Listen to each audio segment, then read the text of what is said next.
For context, my fiance and I are child-free and do not want any children in the future. Neither of us are big baby people. But as we are in our mid-30s, we have some friends who have started having kids, and therefore, we have more babies in our lives at the moment. All of our friends and families know how we feel about kids. We're definitely very happy to be the fun aunt and uncle, but just do not want a family of our own. Nor do we need to be updated on every little thing our friends' kids are doing 24/7. My fiance has a group of friends that he's been really close with for quite a while. One friend, James, was not really in the picture for the first 4 or 5 years that my fiance and I were together. He had moved away to another city and moved back about 5 years ago. James has been with his wife Lisa for about 15 years. I did not know her very well at all, but once they moved back to our city, we started spending more time with them. Lisa's very nice, and her and I get along well, but by no means are we close. I would consider her an acquaintance. Always nice to see her when we all get together. But we don't know the ins and outs of each other's lives very well. Lisa and James had their son Harry 2 years ago, and we were very excited and happy for them. Even though Harry was born mostly post-COVID craziness, Lisa and James were pretty intense with infection 19 precautions. And we didn't meet Harry until he was about 6 months old. Totally fine. We respect their boundaries, and we also aren't the people who are dying to meet the baby ASAP. We only started to see more of Lisa, James, and Harry towards the end of 2023 and into 2024.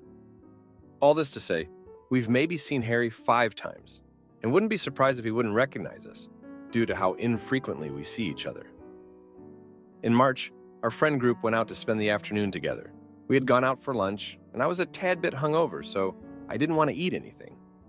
I offered to feed Harry while everyone else ate, so Lisa and James could enjoy a meal without having to feed a baby at the same time. Harry's a pretty chill kid from what I can tell, but Lisa and James wouldn't stop making a big deal about how well he was eating for me.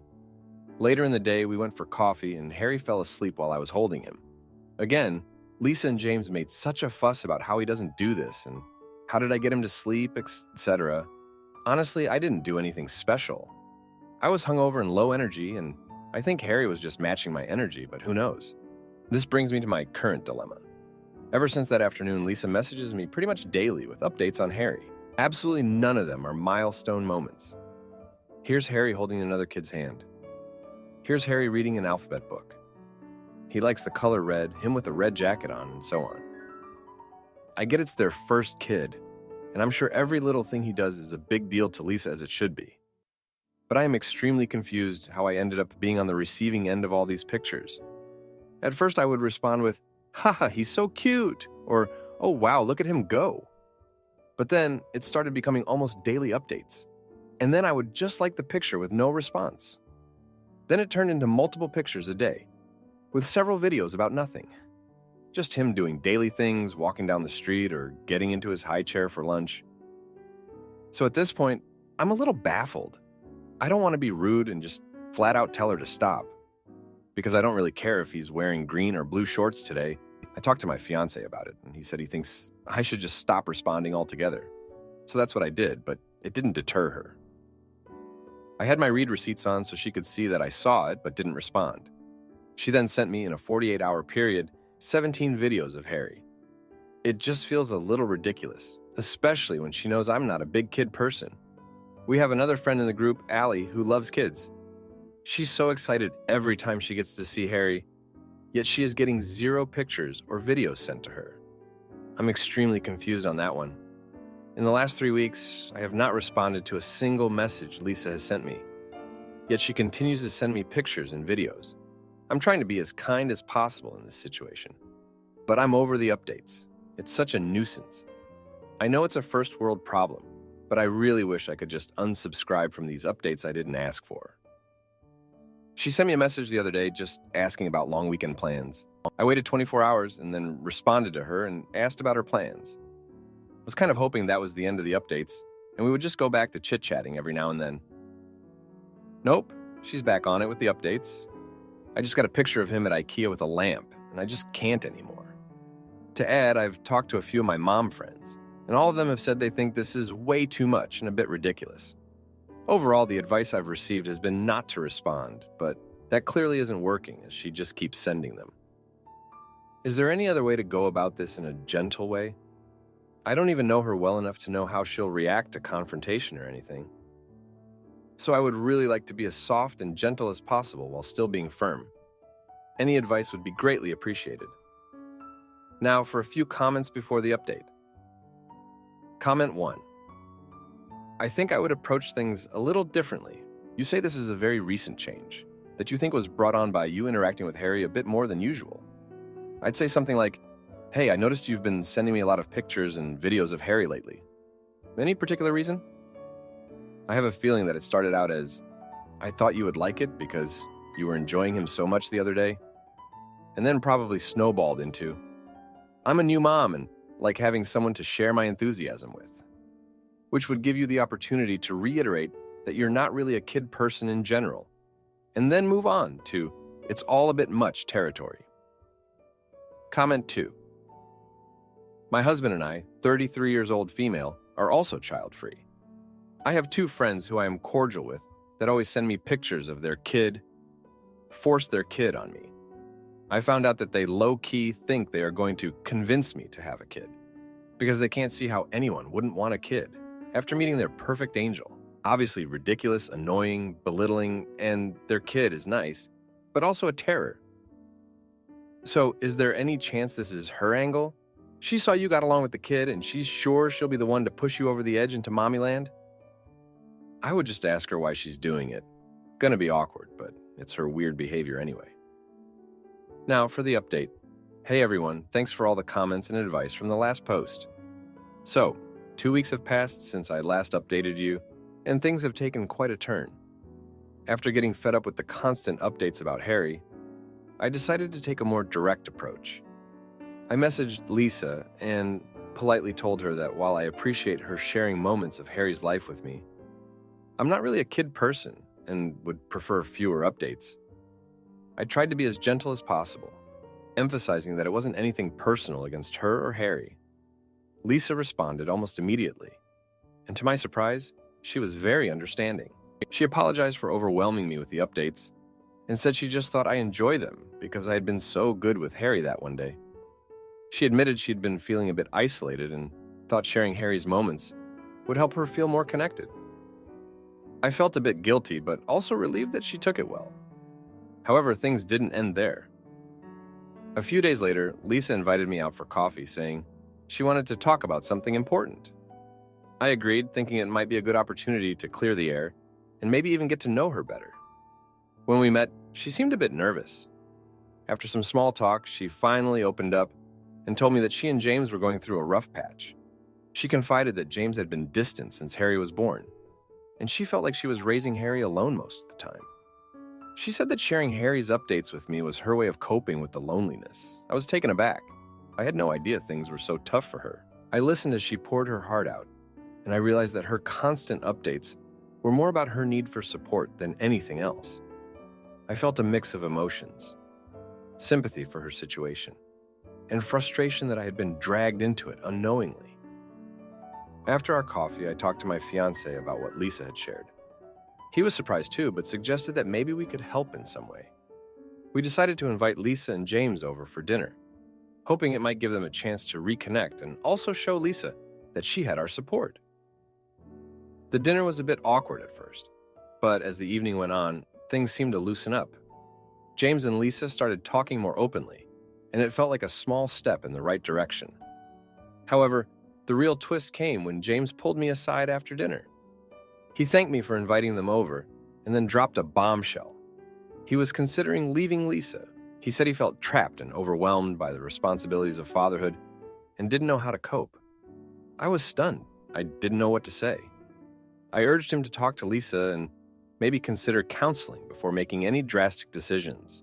He nodded, but didn't seem convinced. The rest of the evening went by in a blur, and I couldn't shake off the heavy feeling in my chest. Over the next few days, I noticed a change in Lisa's messages.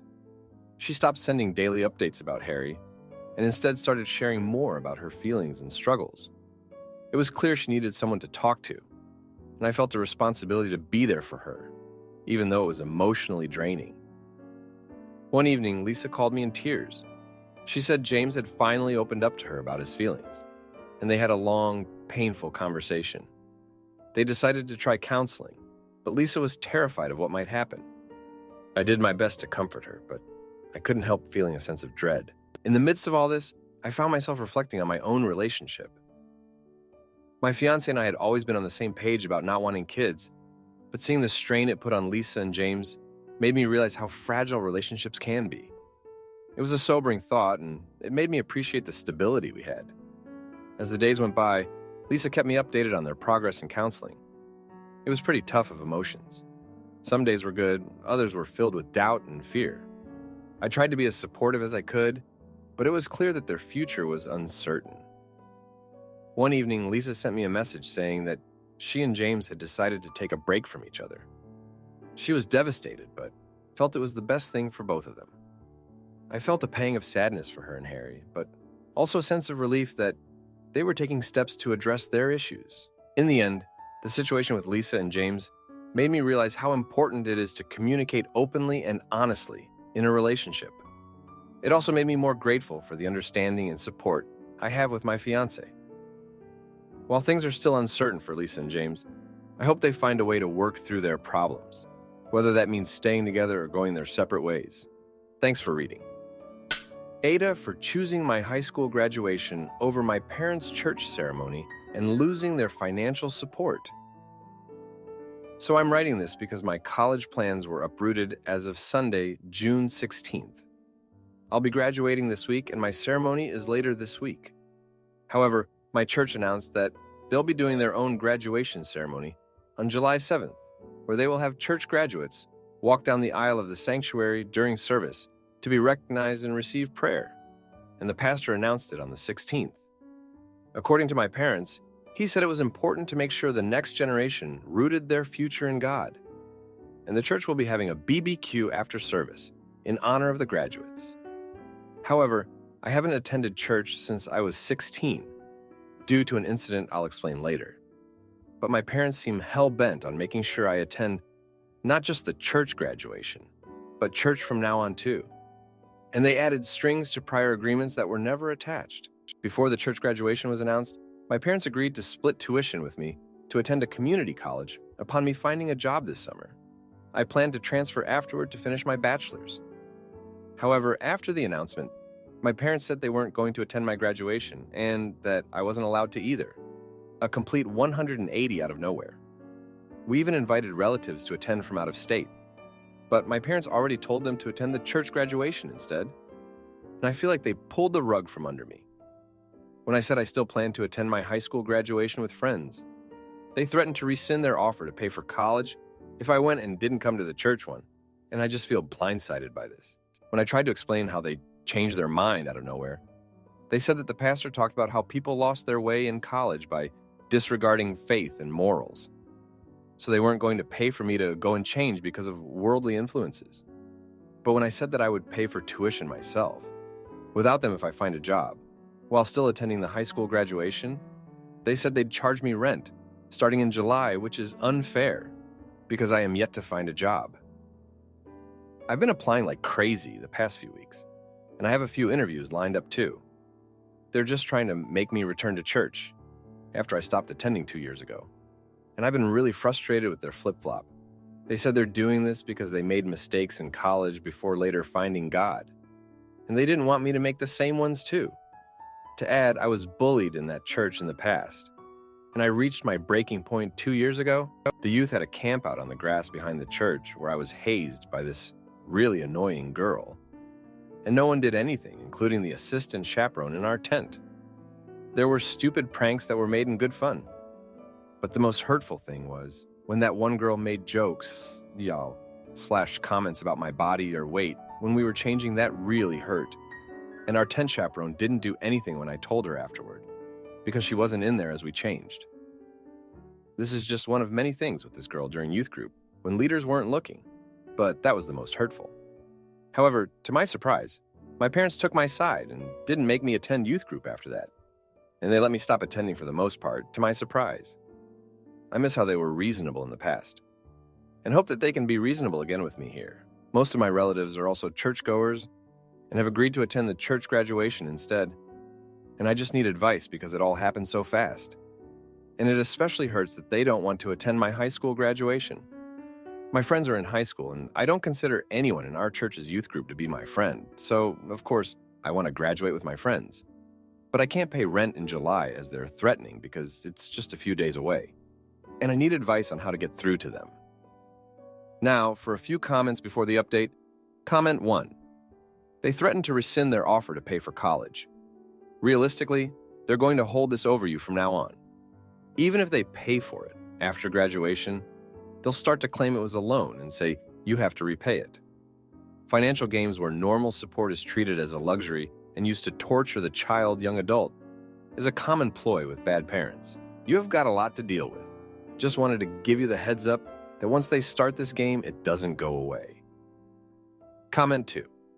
If you think your parents will hold up their end of the deal after all, my advice would be to go to the church graduation, keep your mouth shut, and get the hell out of Dodge as quickly as possible. But I also think there is a very good chance that they aren't going to hold up their end of the deal anyway.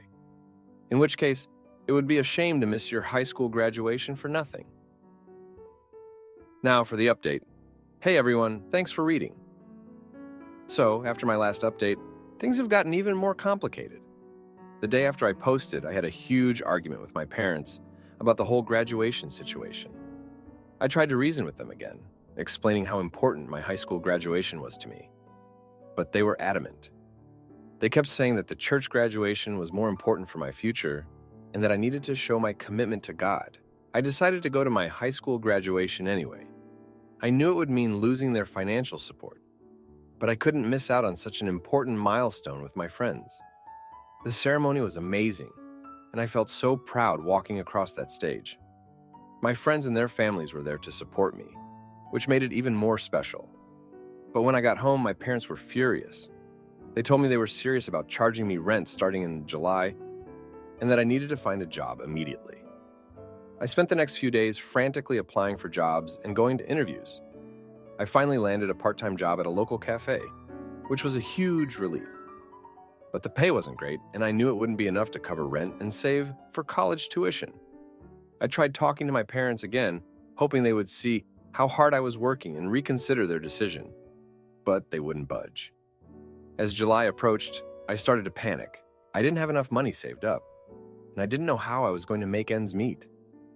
I reached out to some of my relatives, hoping they might be able to help me out, but they were all on my parents' side. They kept telling me that I needed to go back to church and that everything would work out if I did. Feeling desperate, I decided to attend the church graduation on July 7th. I thought maybe if I showed my parents that I was willing to compromise, they might ease up on the rent situation. The church graduation was awkward, to say the least. I didn't know most of the other graduates, and I felt out of place the entire time. The pastor gave a long sermon about the importance of faith and staying true to God's path, which just made me feel more frustrated. After the ceremony, there was a BBQ, and I tried to make small talk with some of the other graduates and their families. But I couldn't shake the feeling that I didn't belong there. My parents seemed pleased that I had attended, but they still insisted on charging me rent. They said it was a lesson in responsibility and that I needed to learn how to support myself. A few days later, I got a call from the cafe where I worked. They told me they had to cut my hours due to budget issues, which was a huge blow. I knew I wouldn't be able to make rent with the reduced hours, so I started looking for a second job. I managed to find a temporary gig doing some freelance graphic design work, but it wasn't enough to make up the difference. As the weeks went by, I started to feel more and more overwhelmed. I was constantly stressed about money and trying to balance my work schedule with looking for more job opportunities. My parents seemed oblivious to how much I was struggling, and they kept pushing me to attend church services and events. I felt like I was being pulled in a million different directions, and I didn't know how much longer I could keep it up. One night, I overheard my parents talking about me. They were discussing how they hoped that by pushing me to go back to church, I would eventually come around and see the importance of faith in my life. They mentioned how they had both made mistakes in college and how they didn't want me to go down the same path. It was clear that their intentions were rooted in their own experiences. but it didn't make it any easier for me to accept their decisions. I started to think about the incident that made me stop attending church in the first place. The bullying I experienced at that campout had left a lasting impact on me, and I realized that I had never really dealt with those feelings. I decided to reach out to a therapist to help me work through my emotions and figure out a way to move forward. In therapy, I began to unpack the hurt and anger I felt towards my parents and the church. I realized that a lot of my frustration came from feeling like my parents weren't listening to me or respecting my choices. I also started to understand that their actions were driven by their own fears and experiences, which helped me see things from their perspective. As I continued to work through my feelings, I decided to have another conversation with my parents. This time, I approached it differently. I tried to explain how their actions were affecting me and how much I was struggling to make ends meet. I also shared some of the insights I had gained in therapy, hoping it would help them understand where I was coming from. To my surprise, they seemed to listen. They didn't completely change their stance, but they agreed to reduce the amount of rent they were charging me. They also said they would help me look for more job opportunities and support me in my efforts to save for college. It wasn't a perfect solution, but it was a step in the right direction. As I navigated this new arrangement, I started to feel a bit more hopeful. I continued to attend therapy and work on my relationship with my parents. I also made an effort to reconnect with some of my old friends from church, hoping to build a support system that would help me through this challenging time. In the end, I realized that finding a balance between my own needs and my parents' expectations was going to be an ongoing process. It wasn't easy, but I was determined to keep working at it. I knew that I had a long road ahead of me, but I was hopeful that with time and effort, things would get better. Thanks for reading. Aita for calling out my boyfriend's gross habits and refusing to clean up after him. My boyfriend and I have been dating for around a year and a half now. I feel that he has gross and untidy habits, and he thinks that I'm overreacting when I call him out on certain things. We have recently moved in together, and these habits have been amplified. I just want some advice and different perspectives on if I am overreacting or if he is wrong in this situation. The main three habits I find gross are spitting, farting, and blowing his nose in the shower. When we first started dating, he used to spit into my kitchen sink and while we would shower together. I called him out for it and he stopped the behavior, but he still spits all the time around me. He spits in garbage cans around the apartment and in public. I hate the sound of it and think it's gross. He farts all the time around me, even though I have expressed that I don't like it. I don't mind a fart here and there, but I feel like it is excessive. Most nights when we get into bed, he starts farting and will continue for a while. Sometimes it gets to a point when I have to leave the bedroom and go to the living room for a minute because it smells so bad. He thinks that it is funny. I have expressed that I think it is unattractive and he doesn't care too much. He blows his nose in the shower. I don't have a huge issue with this other than the fact that we have a shower shroom. They are designed to catch hair, and they also catch other things with the hair. He got up this morning to shower before work, and I heard him clearing his nose as I was still lying in bed. I came to him nicely before he left and explained I wouldn't have a problem with it if we didn't have a shower shroom. Due to the fact that I'm the only one that cleans it and his boogers could get caught on it and it grosses me out. We had a little bit of an argument and he agreed he wouldn't anymore, but said that I am overreacting to it. He also has untidy behavior around the apartment. For example, he will shower and leave his dirty clothes on the bathroom floor all day long, or for days before I mention it to him or pick them up myself. I don't think he is a slob, but not the most tidy. I find myself cleaning up after him sometimes because I feel like if I don't, it will never get cleaned. We have had discussions on this before, and he has agreed to slightly improve these behaviors, but says he will never be like me. He has also said if we broke up and I dated another man, that I would deal with the same things, because men are more lazy, gross, and untidy. But I have dated men in the past who didn't exhibit these behaviors. Any advice is appreciated. Now for a few comments before the update. Comment 1. This is blatant disrespect of you and your space. He needs to clean out the shower if he's going to do this. Being intentionally gross isn't funny, and it's not part of being a man. He's 27 years old and he's acting like an 11-year-old. He's also taking it a step further by making you feel like you're asking too much. This isn't normal, and he's minimizing how disrespectful this is to you. A lot of times, hurtful people start off by bulldozing any and all boundaries or ideals you have, and this will include these daily things that seem small. I'm not saying that's definitely the case with him, but if he's already this gross, imagine how disgusting he will be in 10 years. Comment 2. He needs to clean up after himself when he showers or get his own shower shroom so you don't have to mess around with his.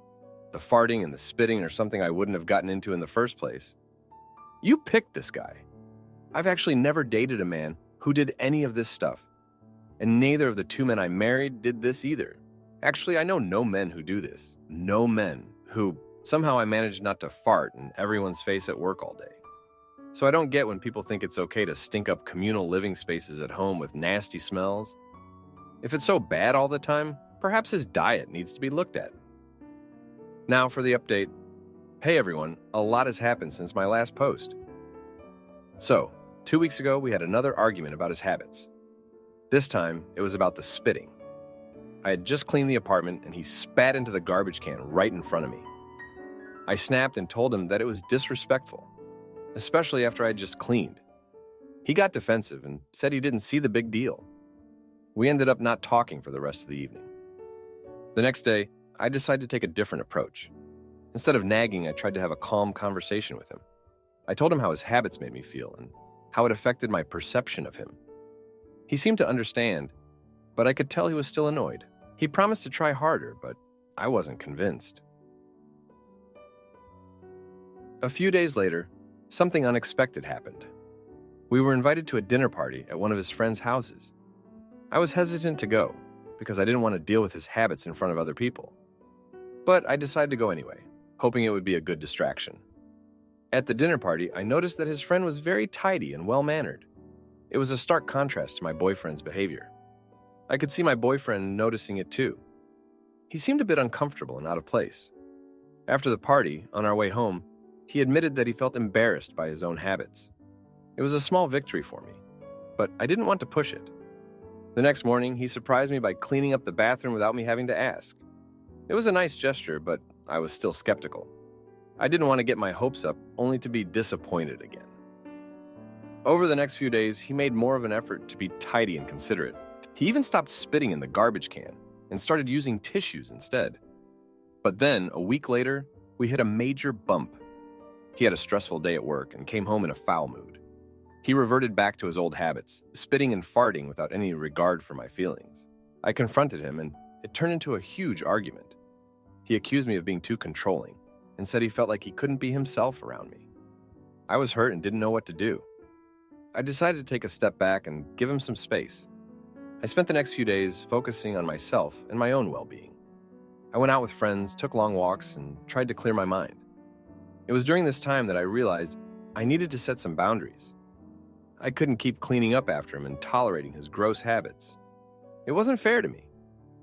When we finally sat down to talk, I told him how I felt. I explained that I needed him to respect my boundaries and make an effort to change his habits. He was quiet for a while, and I could see he was thinking hard. Then he said something that surprised me. He admitted that he had been lazy and inconsiderate, and that he wanted to change. He said he loved me and didn't want to lose me over something that could be fixed. We came up with a plan together. He would make a conscious effort to be tidier and more considerate, and I would try to be more patient and understanding. We also agreed to have weekly check-ins to talk about how things were going and address any issues that came up. Over the next week, things started to improve. He was more mindful of his habits and made an effort to clean up after himself. I could see he was trying, and it made me feel hopeful. But I knew it wouldn't be easy, and there would be setbacks. One evening, we were watching a movie, and he started to fart again. I gave him a look, and he immediately apologized and went to the bathroom. It was a small victory, but it showed that he was trying to change. I appreciated his effort and told him so. As we continued to work on our relationship, I learned more about his past. He grew up in a household where cleanliness wasn't a priority, and his parents had similar habits. It made me understand why he was the way he was, but it also made me realize that change was possible. He just needed the right motivation and support. I also shared more about my own upbringing and why cleanliness was important to me. My mom was a neat freak, and I grew up in a spotless home. It was ingrained in me from a young age, and it was hard for me to tolerate anything less. Understanding each other's backgrounds helped us empathize with each other and work towards a common goal. We still have a long way to go, but I feel more optimistic now. He's making an effort, and I'm trying to be more patient. It's not perfect, but it's progress, and that's all I can ask for right now. Thanks for reading. If you like this video, you'll probably like these too. Also, while you're here, please consider subscribing. It's your support that keeps this channel alive and allows me to make better and longer videos. Have a great day,